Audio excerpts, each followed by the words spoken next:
All right, good evening, everyone. Thank you for joining us in this webinar. My name is Dr. Josette Dawkins. I'm a double board certified OBGYN and reproductive endocrinologist with Boston IVF, and I see patients in person in our Springfield office and remotely in the states of Massachusetts and Connecticut. Today, we're going to be talking about all things PCOS, and I appreciate that you're spending your evening with us today. I'm going to start by sharing my screen.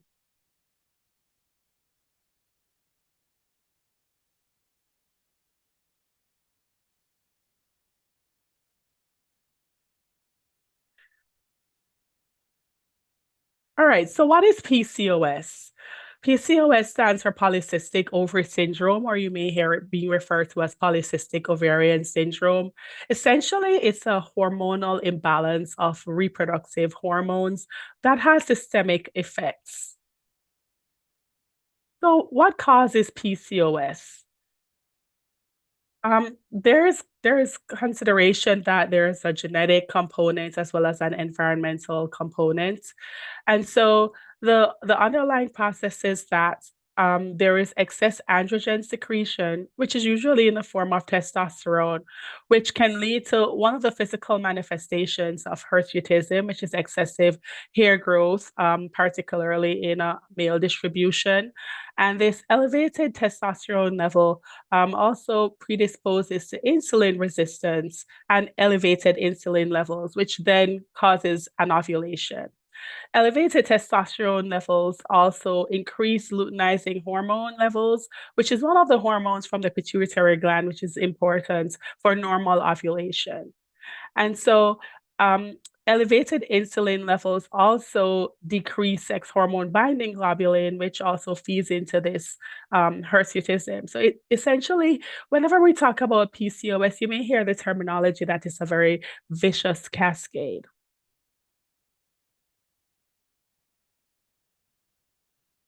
And then what are the symptoms? For the most part, patients will present to us fertility doctors with irregular menses or infertility, but they could also have any evidence of elevated androgen levels. So acne, particularly cystic acne, excessive hair growth or hirsutism in that male pattern that we spoke about. And that's here where it should be the chin, the upper lip, the upper back, the inner thighs, the lower abdomen, more so in like a T-shaped pattern. Um, However, some patients may actually go ahead and have this removed. So we have to ask if it was there from beforehand, or this excessive hair growth or hirsutism can also be dependent on ethnicity. So that's also important to pay attention as well. Some patients actually have hair loss in very severe cases. Some patients may experience weight gain. 40 to 80% of patients with polycystic ovary syndrome actually have obesity. And then there's the darker velvety skin in certain areas, which is also referred to as acanthosis nigricans. Now, how do we diagnose polycystic ovary syndrome? There are three main ones. There are three main diagnostic criteria. The first one that I'll bring to your attention is the Rotterdam criteria. It's the most common one. It's not the earliest one. The earliest diagnostic criteria was the NIH. And there's also the androgen excess. I'm going to jump over the NIH and the androgen excess, and we'll hone in on the Rotterdam criteria because that's the one that we use most commonly. Pardon me. So the Rotterdam criteria requires any two out of three criteria to be met, and we have to rule out other causes that may mimic PCOS.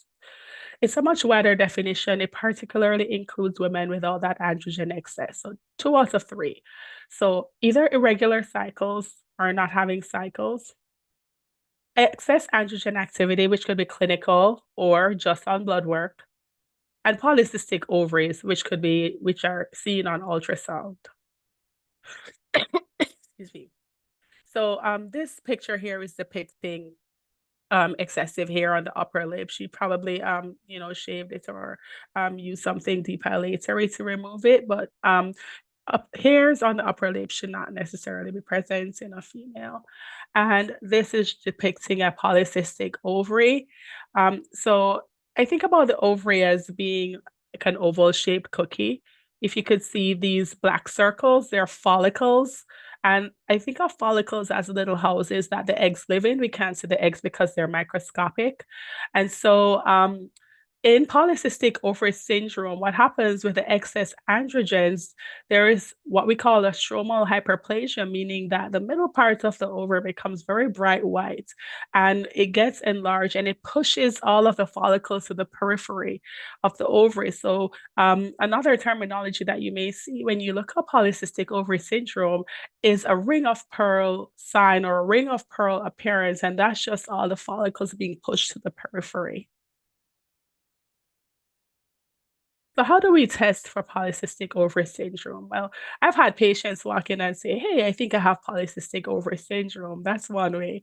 But in terms of the history and the physical exam, we're essentially asking about menstrual cycles. You get one every month. Are you skipping months? It doesn't necessarily matter how many months you're skipping. If you're skipping cycles, that's a cause for evaluation.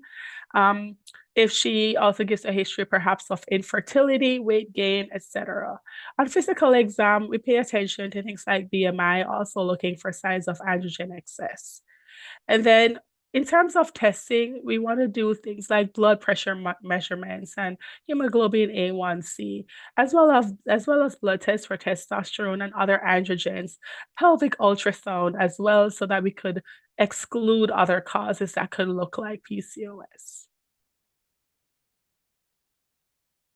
So, what are the associated conditions that can accompany this? And so, with the name polycystic ovary syndrome, a lot of times we pay attention to the word polycystic ovary, but maybe we should focus on the word syndrome because there are so many other things that go along with the polycystic ovary syndrome. So, I classify this as gynecologic and non-gynecologic. So, let's start with the gynecologic considerations because these are what the patients typically would present to us with. So, when patients don't have a normal menstrual cycle, sometimes the lining could become thickened.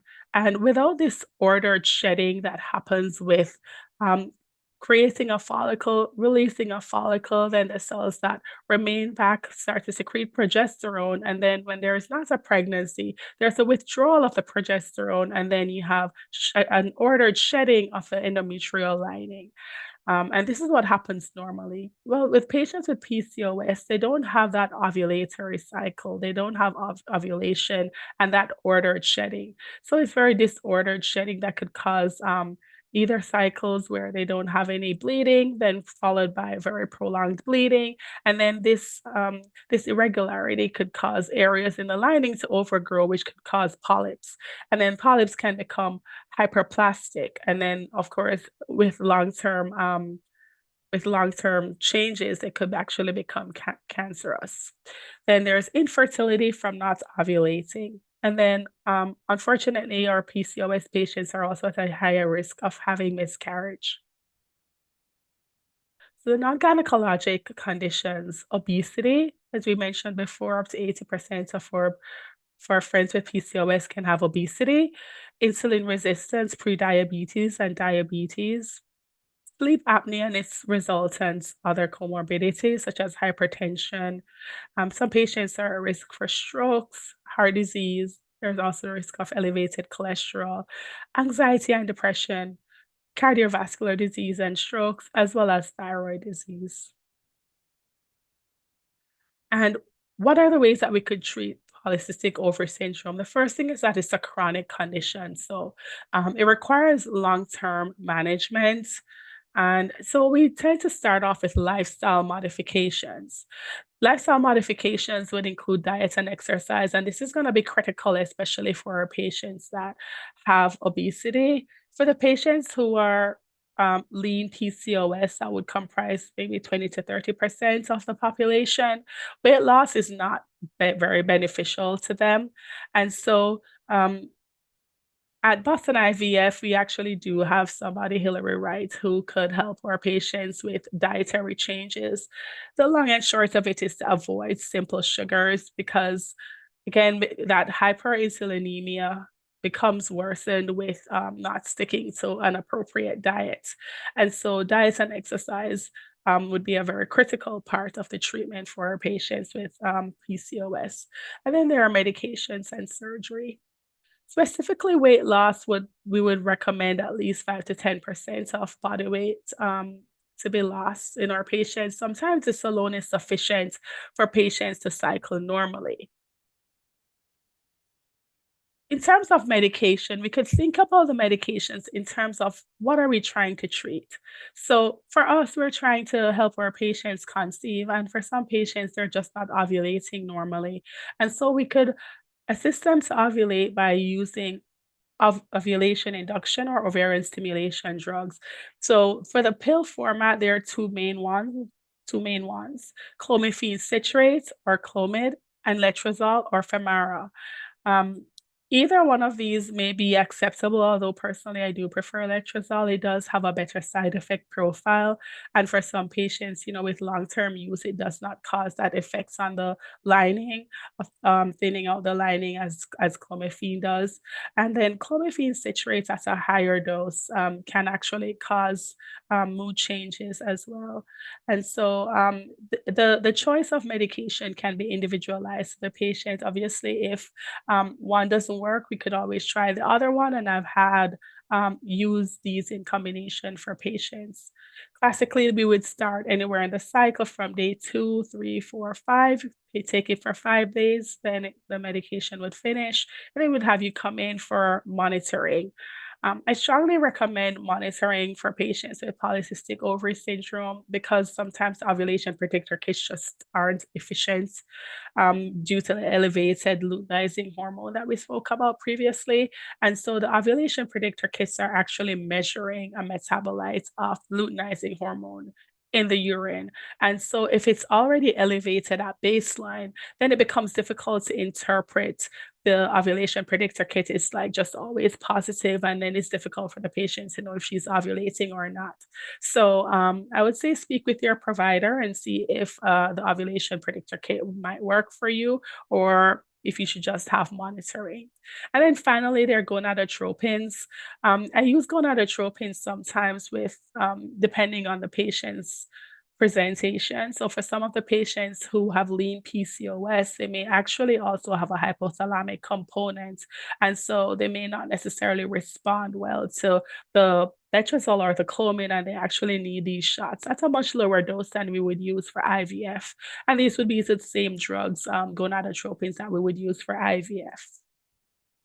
Then we also want to manage elevated insulin levels, pre-diabetes or diabetes. And the commonest medication that we use is metformin for that.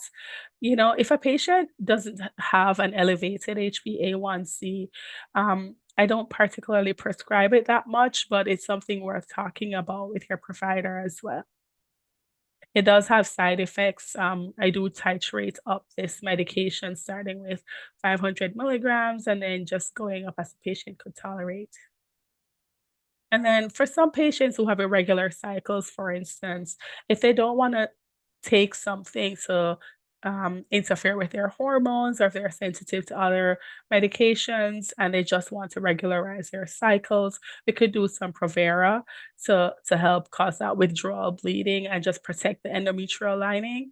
And sometimes we will use this, for instance, if a patient comes in for baseline testing and her lining is thickened, but she hasn't had a cycle in a while, then we could use some Provera for, let's say, 10 days. She would stop the medication, and then with that decrease in levels, then she should have a withdrawal bleed. And what about surgery? So there are other things that you may come across. Ovarian drilling or ovarian wedge resection are primarily more historical. Whenever we do drilling, we could do this laparoscopically or open, and this is required to get into the cortex of the ovary down into the stroma, and so it could actually destroy some of the follicles that have eggs. And so, for the most part, we don't do this as much anymore, but you may come across this in your reading. And then for some patients who need weight loss surgery. For some patients, by having weight loss, they could actually start cycling again, and that's all they might need if they are doing it because if they have other comorbidities or elevated BMI. And then on the horizon, there are so many GLP-1 receptor agonist drugs that are out there. It's not fully recommended to proceed with this for PCOS, but our overweight patients or high BMI patients have been seeing an effect with this. Just something to note that we do recommend a 2-month washout for patients who are using these medications prior to conception, and this is per the manufacturer's guidelines. And this is what I have for you today.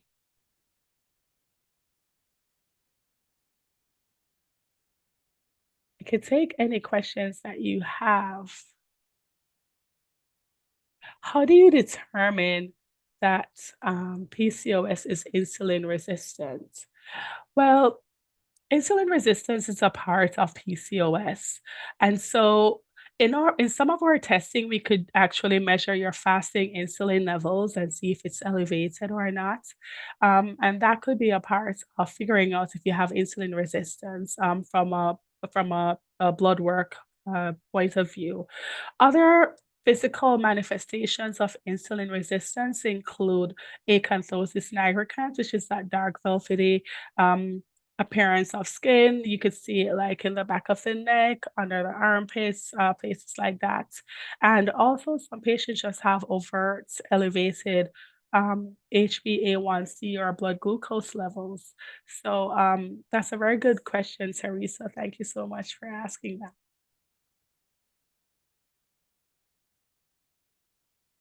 All right, let's see.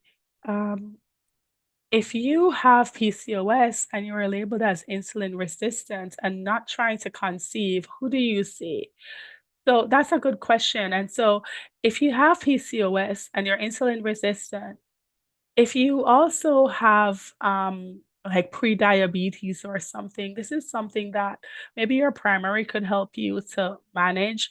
But of course, we wanted to make sure that we're also covering all of our bases for the other conditions that could go hand in hand with being insulin resistant. So, case in point, are you having regular cycles?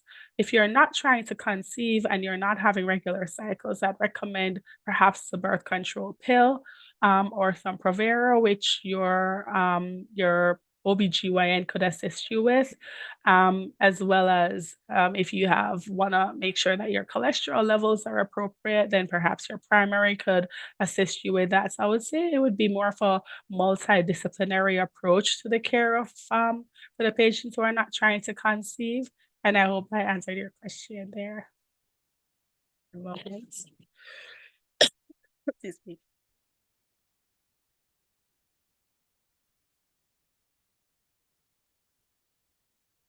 Pardon me, I have a cold.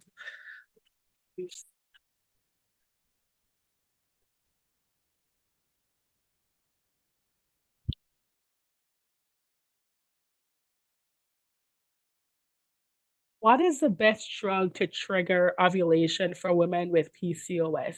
Do you combine drugs for better results? So, if we're triggering ovulation for patients who are doing like an insemination cycle, we typically use a pre-filled syringe or with Ovidrel, that's like the recombinant ACG, or we could use regular ACG. It becomes more nuanced for when we're doing the trigger shot for IVF. And the reason for that is our friends with PCOS tend to have a very high egg count, and so they run the risk of having a very brisk response to in vitro fertilization treatment. And so for that reason, they're at risk of developing ovarian hyperstimulation syndrome or OHSS. OHSS is mediated by HCG. So for that reason, whenever we see patients with PCOS who are going to undergo IVF, we tend to want to have available Lupron, which is a GnRH agonist medication, as well as ACG available. Um, So this is going to be based on the facts if they have a risk of overresponse or if they want a fresh transfer and things like that. So the best drug to trigger ovulation for PCOS is going to be very specific to the patient, how she's responded before to treatment and what she's being treated for, if it's just like an insemination cycle or IVF.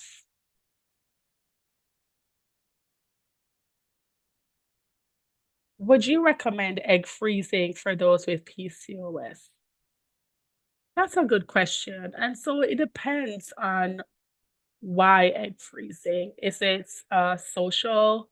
Um, social is, controversial terminology, but in terms of patients with PCOS tend to have a higher egg reserve than the average person. And so, if she's just not ready to start her family and she wants to freeze her eggs for later, then that's reasonable. But not necessarily because she has PCOS. It doesn't put her at any major disadvantage in terms of egg counts. If that answered your question, Alicia, thank you for that question. Do the lifestyle changes to help manage PCOS, help prevent miscarriages. What about PCOS that causes miscarriages? And this is a question from Laura. So it's thought that the hyperinsulinemia could have changes in the level of the endometrium and the level of the endometrial lining, in that it may not necessarily be as receptive for an embryo to implant. Also, if a patient has polycystic ovary syndrome and she has like undiagnosed diabetes, hyperglycemia can function as a teratogen and can cause pregnancy loss or abnormal pregnancies. So, those are the two main factors that could cause miscarriages. Um, and so that is what I would say could cause PCOS. Lifestyle changes. Well, if we could get the insulin levels down, that could definitely assist. And if we could get the A1C within normal limits. However, I want you to take this information on Laura, about 20% of pregnancies will end with a miscarriage. And so if the underlying question is, did I cause the miscarriage because my PCOS wasn't managed appropriately, then I would say I would not interpret it that way because in the best case scenario, pregnancies end in miscarriage. And so I just wanted to point that out to you and just make sure that we're on the same page. Um, are there any ovulation tracking monitors out there that are good? Tracy, this is a good question. There's so many ones, and every day there's like a new one. Um, I don't know. When I was in high school, I literally just had a calendar that I would mark on. But there are just so many apps that are available. I would say, in terms of ovulation tracking, I think they're all the same. You put in the information and they record it, and then they predict when you should ovulate in the future. Ovulation tracking monitors, they sometimes use historical data. Um, Again, for the ones that are going to be measuring the hormones in the urine, sometimes it's challenging for PCOS patients because of the hormonal imbalance that's there. And so I can't say that I recommend one or the other, unfortunately.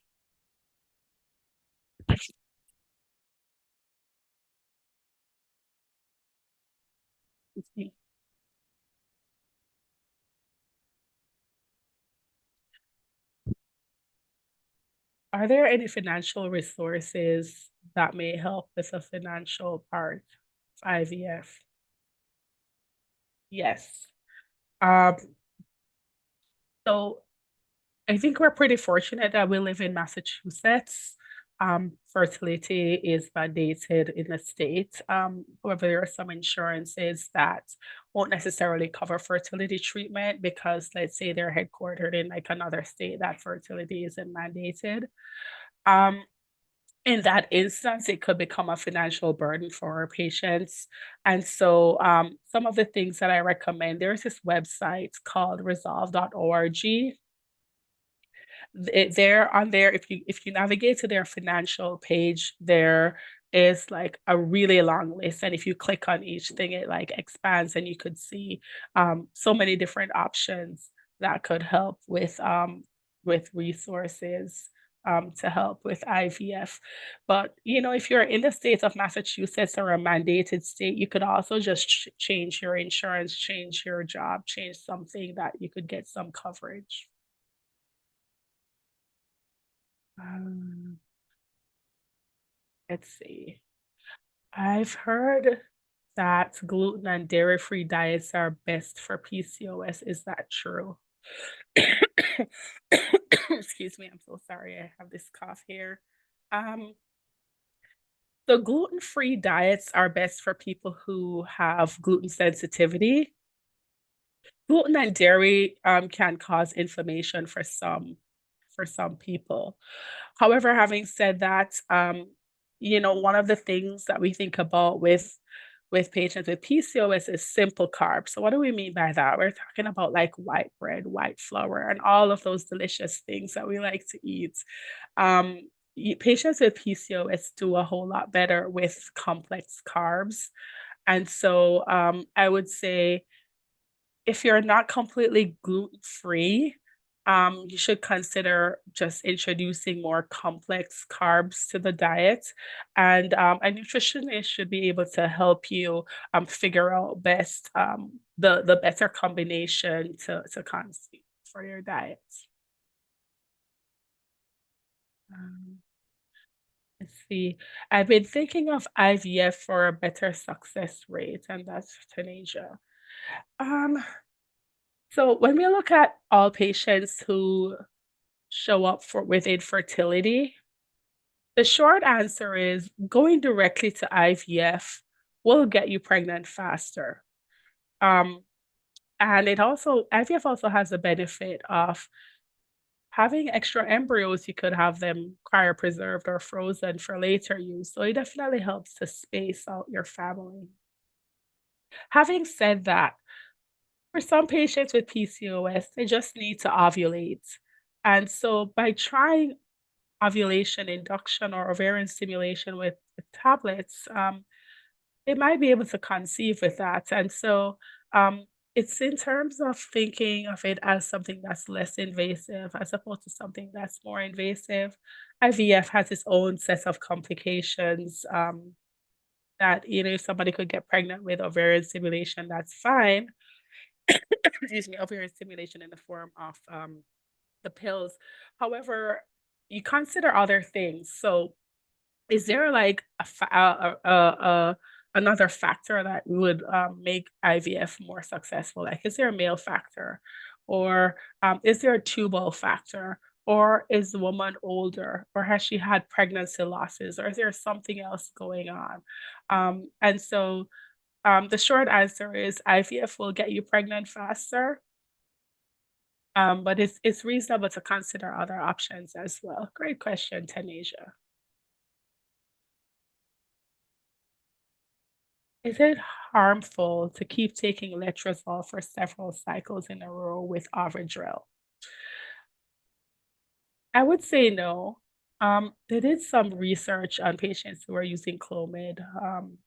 Recommended to do about 12 cycles with Clomid, just because there's a risk of having those tumors that could develop on the ovaries, not necessarily cancerous, but I would say that if you're not getting pregnant with letrozole, or depending on your age, anywhere from 3 to 6 cycles, um, or even up to 12 if you wanted to go that far out, it might be more beneficial to continue with IVF.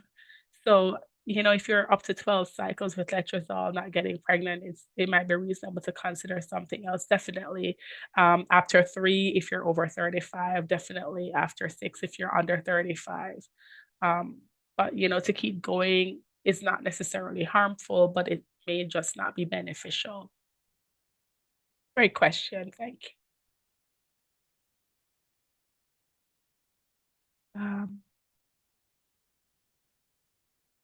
For patients with PCOS, does the recommendation change IUI versus IVF, one method versus other? So thank you for that question. We do look at the patient on a whole. And so let's say that we did all the testing and everything shows up normal and she's just not ovulating. We may not even recommend to start with intrauterine insemination because she's not ovulating. We could try getting her to ovulate and she could try intercourse at home if there is like a normal sperm count.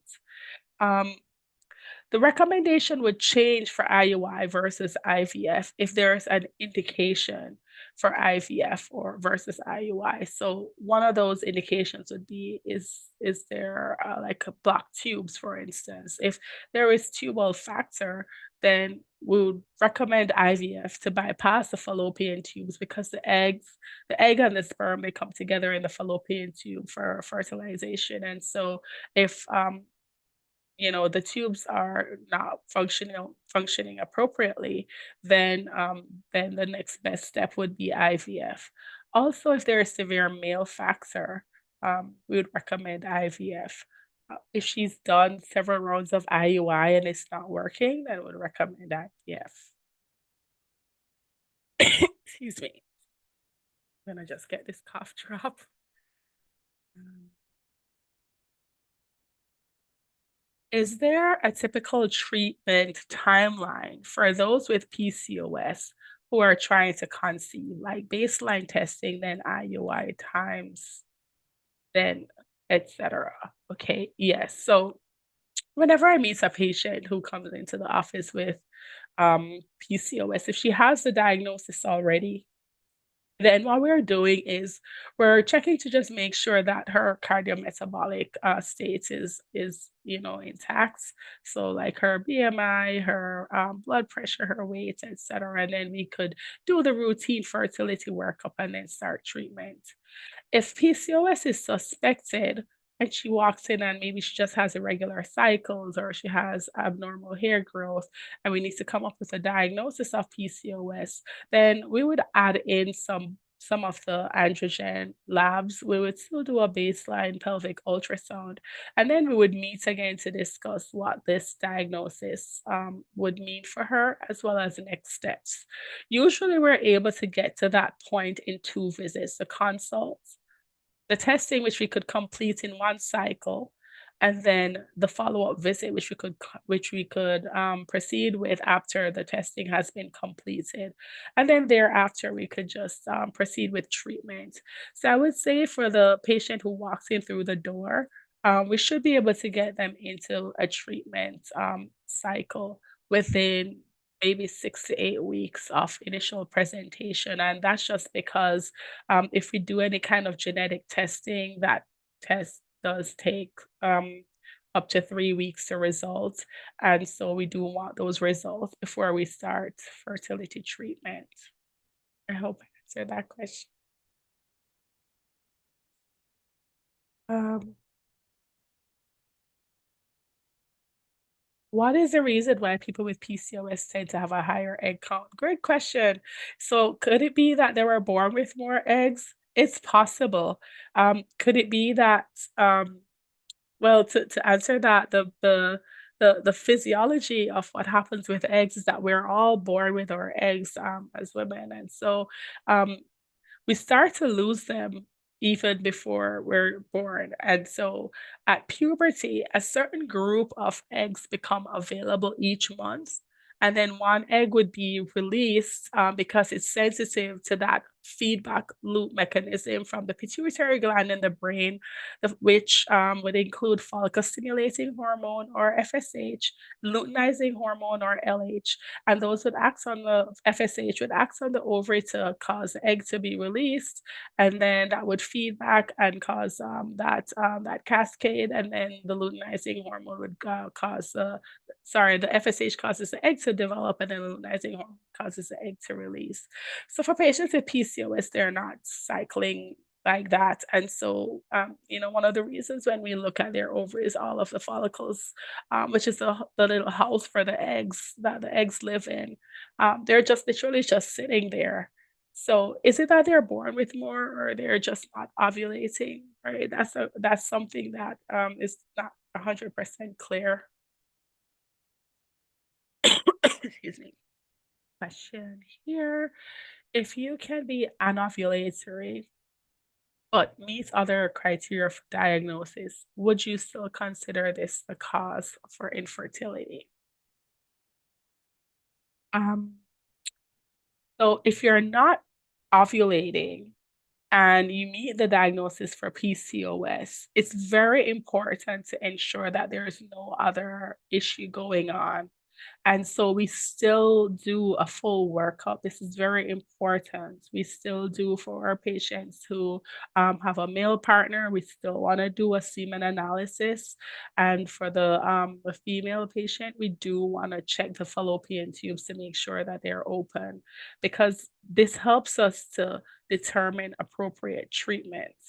And so if they're ovulatory, like they're having a cycle every month, but not getting pregnant, then it's important to look into that to make sure that they're actually ovulating because it's possible sometimes to like get a bleed, but not be ovulating. So one way that we could do that is we could do what we call a mid-luteal progesterone.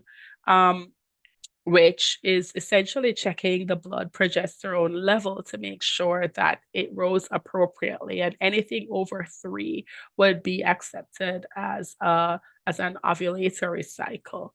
So, if she's ovulating and the only thing there is polycystic ovary syndrome and she's not getting pregnant, then I would say it becomes important to do a deeper dive and just make sure that we're not missing any.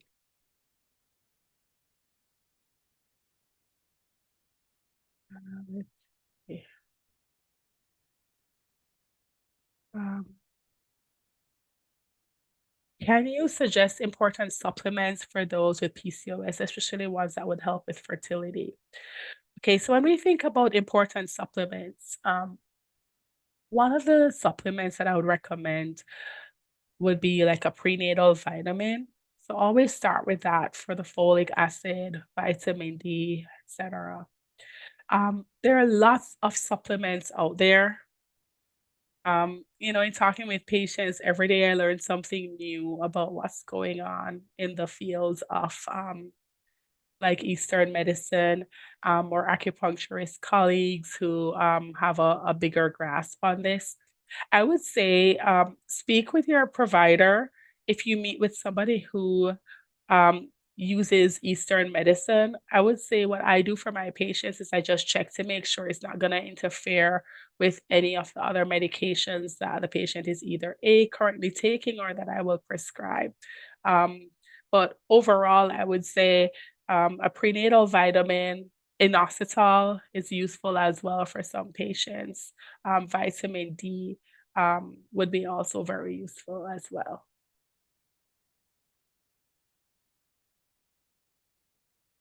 What can you recommend as the first step for conceiving as someone with PCOS, insulin resistance, and obesity? Alicia, this is going to be very focused on the patient herself, her age, as well as how long she's been trying. Is she not having ovulatory cycles? If she's not ovulating, then it becomes critical to um, get her to ovulate for reasons that we described before, to just get that cycle going, as well as to make sure the lining sheds off and prevents any risks of having polyps or anything else that's worse to develop. Now, for my patients who are younger, let's say they're under 35, 32, 26, something like that, it's very worth the while to meet with a nutritionist and do lifestyle modifications to get that insulin resistance under control, to get that weight loss in, because that is going to have very positive downstream effects on pregnancy. So when we think about insulin resistance going into pregnancy, pregnancy is a very diabetogenic state. And so patients who go into pregnancy with prediabetes will probably become diabetic in pregnancy. And this is putting, um, an additional factor to consider in pregnancy because then now diabetes in pregnancy could result in the baby becoming larger, baby requiring like a C-section instead. Sometimes babies could have like breathing issues and require NICU stay, problems managing their own glucose when they're delivered. And for the mommy, she could end up needing a C-section, have blood loss. Obesity could make it challenging to monitor her appropriately. It could also complicate delivery. And so, I'm going to say it's going to be dependent on the age of the patient, her fertility desires, and just where she is in her fertility journey. If time permits, um, and her situation permits to optimize her health, then that I would say it would take precedence. But if it's somebody who's older and she has other things going on, then we're going to prioritize fertility because, as we know, there comes a point at which it becomes a lot more difficult to conceive. Hope I answered your question, Alicia. The- since PCOS patients tend to have higher risk for OHSS with IVF, what is the best way to ask to monitor for it to prep for egg retrieval? So ovarian hyperstimulation syndrome typically presents itself after the egg retrieval process. So some of the things that we could do to minimize the risk of OHSS in our PCOS patients include one, we could use lower dose medications, understanding that we would get fewer eggs. We could do what we call like the Lupron trigger. That's because the OHSS is very sensitive to the hormone HCG, and so we could avoid HCG to prevent that. And prior to this as well, we could also just not do a transfer, what we call a freeze only cycle or a cryo only cycle to prevent a pregnancy that would, of course, feed into the OHSS. There are some other things, so like metformin has been used as well, but for some patients, I've had patients that we start off with a low dose and they're just not responding, and then it's just very brittle. It's kind of hard to find that intermediate dose where they don't over respond, but they don't under respond. And so these are some of the things that we have to think about when we manage our patients with PCOS. Let's see. Is coffee safe while going through IVF? I know. I used to drink a lot of coffee when I was in training too. It's hard. We do recommend staying under the 150 to 200 milligrams of coffee a day. Um, and I mean caffeine, not coffee. You could pay attention to it, honestly, when you look at the labels, especially if you were one to purchase coffee. Um, the 12 ounce from one of our very popular chains of coffee houses actually puts you over that. And so I would say if you make a home brewed coffee, you should be okay with like an 8-ounce cup while you're going through IVF, or you could switch over to tea. You could probably get 2 cups of tea in or three, depending on the actual tea, um, without going over that caffeine limit. What is an example of a complex carb? So like a sweet potato is a complex carb. Um, if you've heard of something like quinoa, that's a complex carb. Um, rice that has the husk on it is like a more complex carb, like brown rice. A simple carb is like anything that's like white bread or white flour or like pastries. Those are simple carbs. So, a complex carb would be something that takes longer to digest. So, I grew up in the Caribbean and we have these things, we call them yams. Here, I think we call them names. That would be a complex carb. And the sweet potatoes from the store, I see them called batatas. Those are also complex carbs. And Tracy, you could always meet with one of our nutritionists who could help you go through what a complex carb is, as well as the portion of a complex carb. It's more about also the portion control as well. A serving size is probably a cup of a complex carb, or half a cup of a more simple carb. What would the monitoring process be when taking tablets to see if ovulation is occurring? Awesome question. And so we would start the pills, the clomiphene citrate or the letrozole. We could start anywhere from day 2 to 5. Typically, I start on day 3 and go until day 7. For patients who are anovulatory, I do start bringing them back anywhere from days 10 to 12 just to make sure that we have a follicle that's greater than 10 millimeters. If not, then I'll bring them back in another 2 or 3 days to see if they're responding. Once the follicle starts to respond, meaning that it starts to get bigger or develop, um, then I would bring them back, let's say, for 2 or 3 days until it gets to that sweet spot of 18 to 22 millimeters. And then I would strongly recommend a trigger at that point. Um, for the most part, in terms of monitoring, so that would be ultrasound as a minimum, but at Boston IVF, we do add in some blood work, and that's just to make sure that the follicle isn't ready to ovulate, so it's undergoing a surge. So we do measure the luteinizing hormone in the blood as well to see if she's surging on her own or if it's appropriate to do a trigger shot and bring her back earlier for, let's say, an insemination.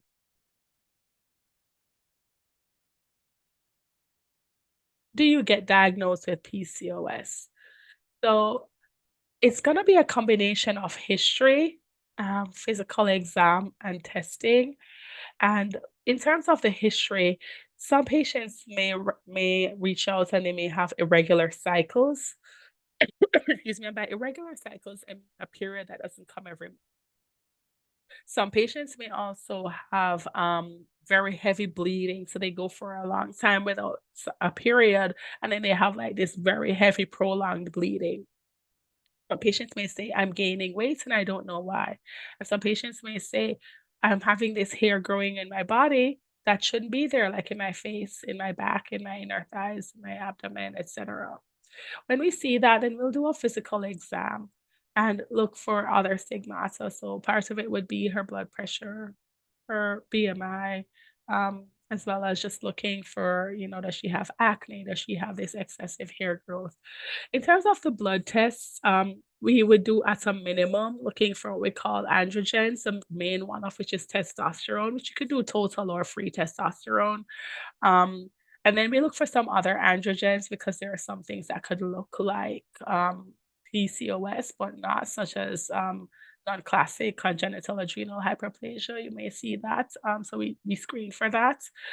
We also do a pelvic ultrasound. So we're looking at the ovary, and particularly we're making sure that there are no cysts that could probably be secreting androgens, as well as it helps us to come to cinch that diagnosis if we see the ovary that has that classic appearance with the multiple follicles, especially if it's in the periphery, greater than 12 on the slice.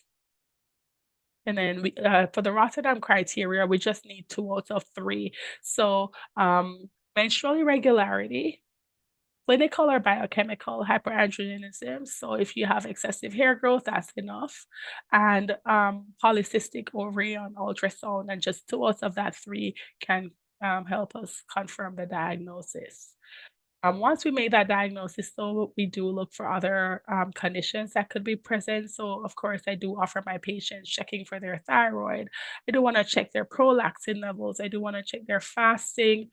Cholesterol levels, I do check their HB, their A1C levels just to make sure they're not diabetic, they're not having cholesterol issues, things like that.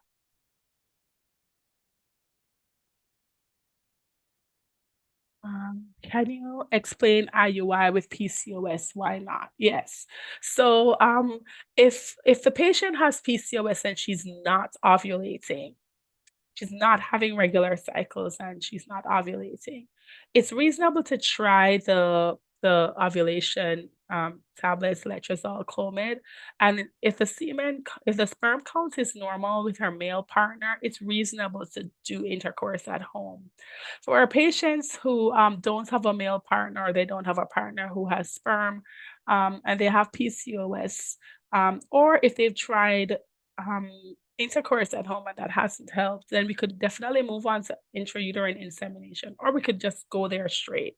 We could just go right to intrauterine insemination. I think this is gonna be a decision between the couple or the patient and the provider. And yes, it's reasonable to go directly to intrauterine insemination for those reasons, not having a partner who has sperm, or if you've tried timed intercourse, or if you just want to go directly to IUI, those are all very reasonable options. Okay, let's see. Clomid worked with my first daughter. Is that a path that could be taken with the second, or should Clomid not be used twice? So if you use Clomid for your first daughter and you had like a successful go at it, provided that your testing is similar, it's comparable, it's reasonable to go again with Clomid. However, if you start to get into having done, let's say, up to 12 cycles, and you haven't had a response, or if you start to get vision changes, or you need a much higher dose, like the side effects of Clomid, the side effects are dose dependent. And so if you start to realize that you need higher than 150 milligrams, then you're more at risk of getting side effects. And Clomid, can cause that thinning out of the lining with prolonged use. But if you're not in that category, you're not getting any vision changes or anything, there's no reason as to why you can't use Clomid to attempt your second pregnancy. Speak to your fertility doctor, and you guys could come up with a good plan.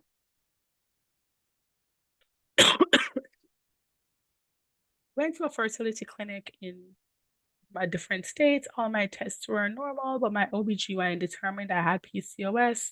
I'm currently trying to become a mom, but I don't think I'm ovulating. My periods are irregular. Do you think I could just take some meds that help me ovulate faster? That's a good question. Um, so if that other fertility clinic didn't necessarily screen you for PCOS, PCOS is very frequently overlooked because there are many patients who have polycystic ovaries who don't have PCOS. And so it would be interesting to know if they were actually looking for PCOS. Um, if you don't think that you're ovulating regularly, then you could be a candidate for some fertility medications. But it's very important to be evaluated for other conditions that would prevent us from recommending just the fertility tablets. So um, you can take some medications that would help you to ovulate.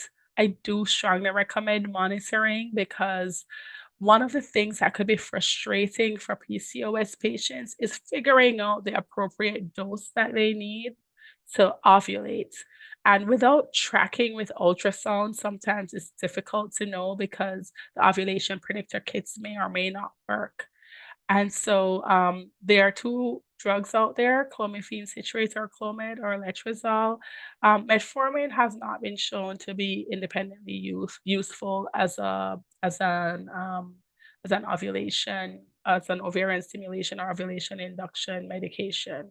And so there are those medications out there, but you know, I want to tell you about this case that I saw many years ago.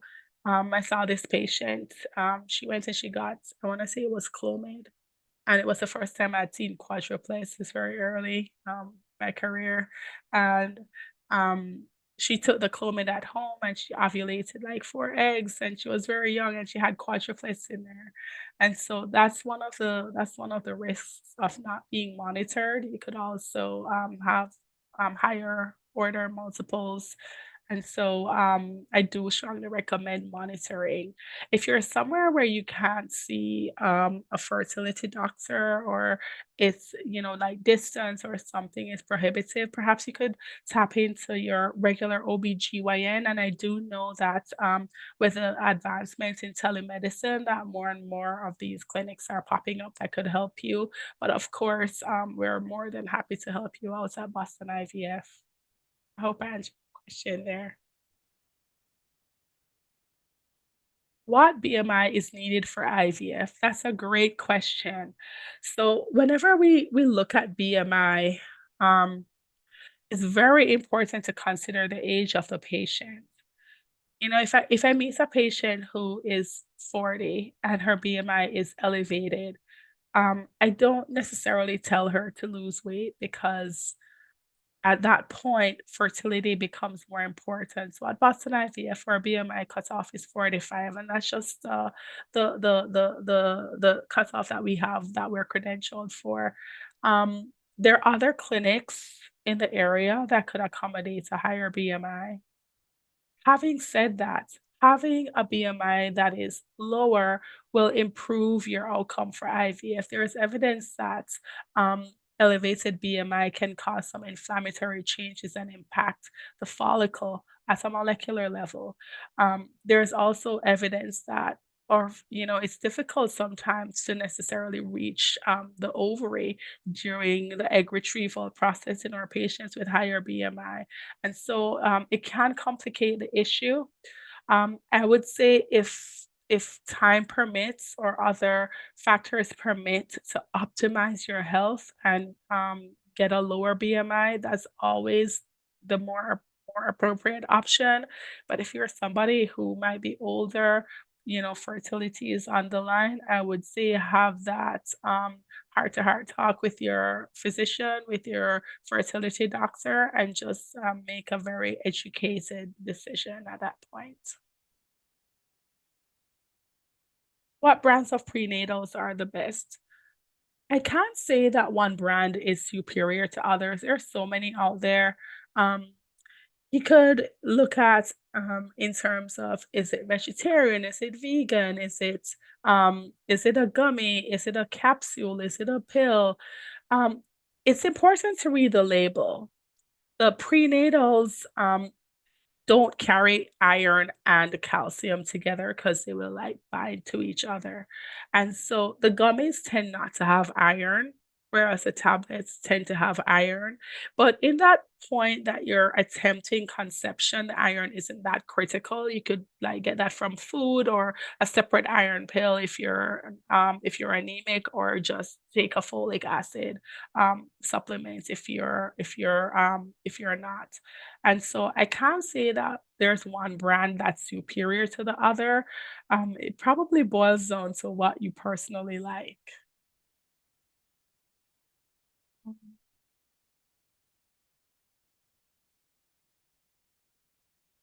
Is spearmint tea better than black or green tea? Spearmint tea is herbal. It doesn't have caffeine in it. It has a great flavor, as does green or black tea. I mean, green tea has many benefits. They do have a small amount of caffeine. And so I would say interpret that based on like your personal choices. If you're like hoping to avoid caffeine completely, then perhaps spearmint. If you want to get some of the benefits from green tea and you know that you're not going to overdo it, then it's perfectly fine to have green tea also. Should I see a fertility specialist for my PCOS and weight loss, even if I'm not trying to conceive? That's a great question. So, when you think of fertility specialists, so we're all trained in terms of reproductive endocrinology and infertility. There are some clinics that can focus mostly on the reproductive endocrinology and some that focus on the infertility component.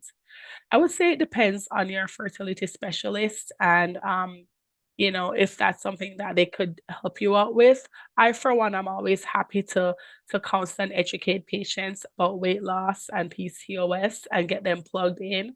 Having said that, once we make that initial diagnosis, the your OBGYN could probably help manage you and even your PCP once you get plugged in and you're doing something to protect your linings. Is it that you're going to be on a birth control pill, or are you going to take a Provera every month, or do you have an IUD or something like that? Then after a while it becomes easier for you to manage with just your primary or your OBGYN. So I would say take it as a case by case basis to see. Also, your PCP might be able to help you with other things, so like the cholesterol, monitoring your A1C, things like that. So it wouldn't be a bad idea to tap into your primary care as well.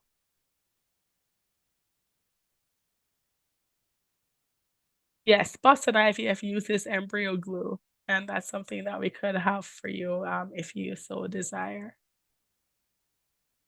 How does the process of a natural cycle work? Like a natural cycle, um, to conceive with a natural cycle, or like a natural cycle insemination? I'm gonna answer this question broadly. So, we're born with our eggs, and every month a cohort of the eggs become available under the influence of FSH, that is internal or endogenous from the gland in the brain called the pituitary gland. Um, One follicle becomes what we call dominant because that's the follicle that contains the egg that's most receptive to that hormonal pathway. And so, um, typically, once the follicle gets to a certain size, it becomes autonomous or it feeds itself forward. And then it gets to a certain size and a certain amount of estrogen, which tells the pituitary, okay, the follicle is ready. That causes the LH surge, and then the follicle ruptures, the egg is released. Um, then the egg gets picked up by the finger-like projections on the end of the fallopian tube called the fimbriae, and then the egg travels in the fallopian tube. And if there is sperm there, the egg and the sperm can come together, meet, fertilize, start that developmental process for an embryo. And if situations are right, it will travel down into the uterine cavity, implants, and develop into a baby. Um, and so that's how a natural cycle works. Go back to that question. Is it possible to have an LH surge on OPK and not ovulate strongly enough? Yes, because sometimes for patients who have an LH surge on the OPK, um, it could be that their endogenous luteinizing hormone level at baseline is elevated and it's not a true surge. And so when we go to check ovulation, it may not be um that they actually had ovulation, or the follicle itself could be dysfunctional.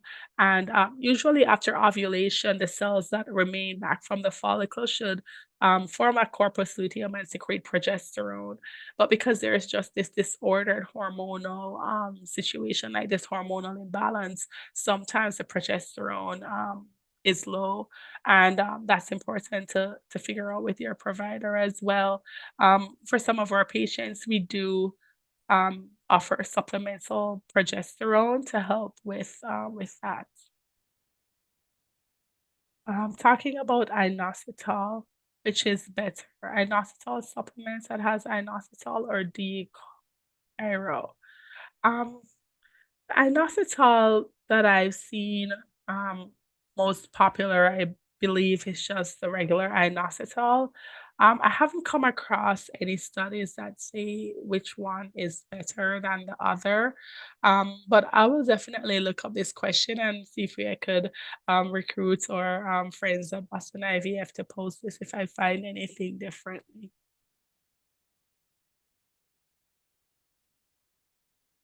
Um,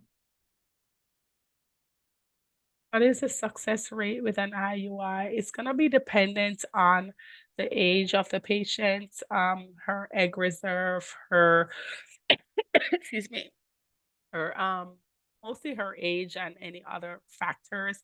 I would say that the best we could do is about 20% with each cycle. And, if she has anything else going on, like endometriosis, that would definitely bring that percentage down, sometimes down to 5%. Um, that's the best we could do with IUIs with each cycle.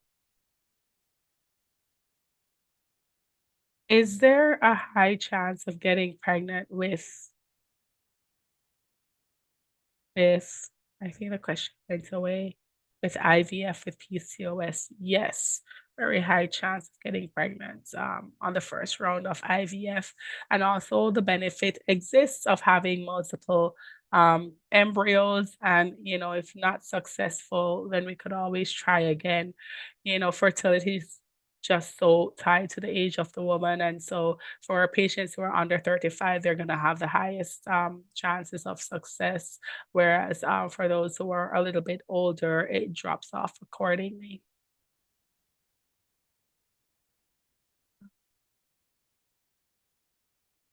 That question though, when I click on it, it goes away. Somebody was saying that they have type 2 diabetes, and I think the question went away. I won't click on it, I'll just answer. Um, Are there other causes of PCOS besides insulin resistance? There's definitely a genetic component there. Insulin resistance does feed into it. But yes, there is definitely a genetic component there. For some patients, when when they gain weight, it could unmask the fact that they have this PCOS when when they're leaner, exercising, not having as much of a BMI. It may not necessarily manifest itself, but there are definitely or lean patients who have PCOS as well, and it's very important to diagnose because even though they may not be at risk for like the complications of a high BMI, they're still at risk for the cardiometabolic effects of like the high testosterone and insulin resistance, and that's very important to pay attention to. Mm. How do you eliminate the cysts? So the word cyst is it's like a radiological description of a fluid-filled sac. Um, in patients with polycystic ovary syndrome, these fluids-filled sacs are the little houses that the eggs live in. So we don't necessarily want to eliminate them per se because that's just where the eggs live. Um, what is going to be more critical is to manage the symptoms of PCOS. It's a chronic condition. It's there during the reproductive years. And so it doesn't necessarily go away during that point, but we could manage the symptomatology of it. Um, what workouts are good for PCOS? I would say just make sure that you don't have any kind of injuries or anything like that. But some of the workouts that involve HIIT workouts are great for cardiovascular health. You can also do weight training to help build muscle and improve bone health as well. Um, can Hashimoto's make it hard to get pregnant?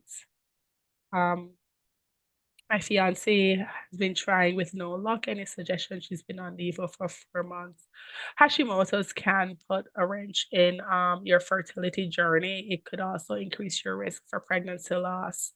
And so I would say if her thyroid is under control and she's still not getting pregnant, you may want to look into another cause and just meet with a fertility expert to ensure that there isn't anything else going on. A lot of times these autoimmune conditions like to travel together, and it would be worthwhile to evaluate if she actually has something else that could be putting her at risk for infertility as well. Um, Um, for polypexamy in September, I was put on Clomid, got pregnant and had a chemical pregnancy. Would I have a chance getting pregnant proceeding with IVF? Um, I would say speak with your provider. Yes, IVF does improve your chances above Clomid, but again, a lot of this is age dependent. If you're definitely in the under 35 range and you have good egg reserve, you should have excellent success. Even if you're up to 42, you may have some success there. I would say moving directly to IVF, definitely if you're over 40, that would improve your chances tremendously than, let's say, just trying medications or trying naturally.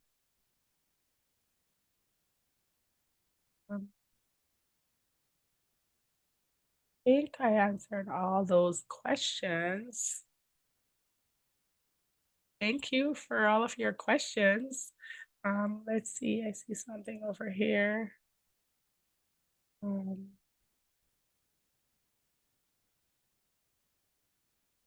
all right, I think that's it. I think I answered all the questions that are in here. Um, one more just popped in. What would you consider a short luteal phase? I start spotting for my period 8 days after getting a peak. That's definitely short. Usually after you ovulate, the luteal phase is pretty constant. It should last about 14 days. Excuse me. And so it's worthwhile looking for things that could be causing that. So like getting your prolactin evaluated, maybe your thyroid, but I would definitely get checked in with a fertility doctor to see what's going on with that, and maybe you could benefit from some supplemental progesterone. Final question here. Age 38 for previous kids conceived naturally, tubes tied. What are the odds percentage of a successful IVF cycle?